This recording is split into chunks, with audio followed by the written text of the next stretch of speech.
يا برا السلام عليكم.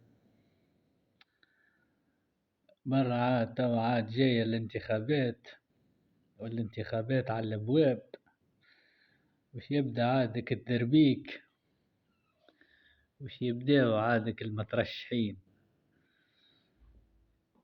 ألا يخدم بورقيبة يخدم، ولا يخدم بالعروبة يخدم،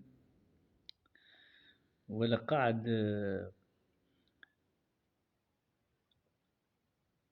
يضرب في المنافسين في المنافسين متاعه ببعض أو بعدة أخطاء قاموا بها قبل أو قاموا بها حلفائهم.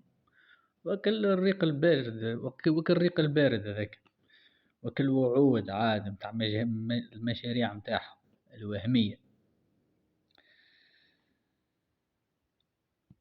ميساج صغير لأي مواطن تونسي قاعد يتبع في الشأن السياسي ولا قاعد وفي الشأن العام.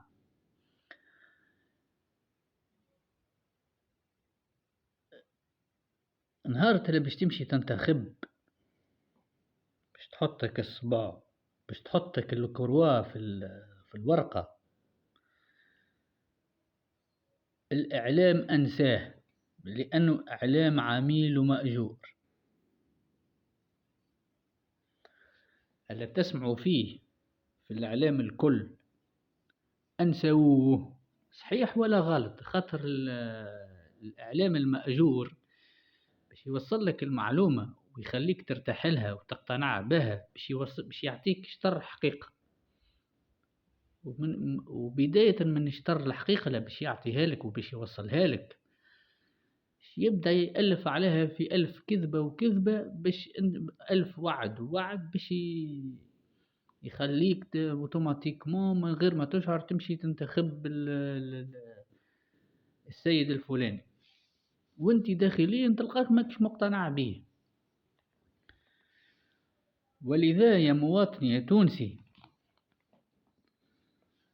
بل ما تمشي تنتخب وتغطسك الصوابع وتعمل لك الكروا، فما حاجة ألا وهي من أساسيات معناتها السياسة، واللي بلاش بها ما فماش سياسة، اللي هي التاريخ.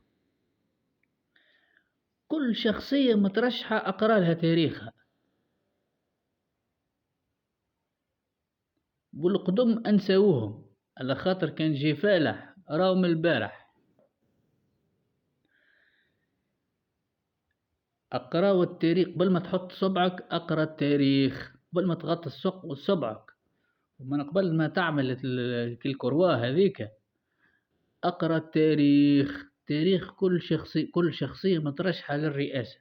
لأنه في صورة ما إذا أنت باش تمشي تنتخب، باش تعمل لك الكروا هذيك، باش تغطس صبعك باش تعمل لك الكروا، راهي ماهيش معناتها ماهيش لعبة، ماهيش معناتها ماكش باش تعمل قهوة انت، ولا باكش باش تمشي تشتري كعبة ياغورت. راهو مستقبل بلاد كاملة، بغض النظر عن قناعتك الشخصية. من قبل ما تمشي تغطسك الصباع وتعمل هك الكروا، أقرأ تاريخ كل شخصية مترشحة للرئاسة.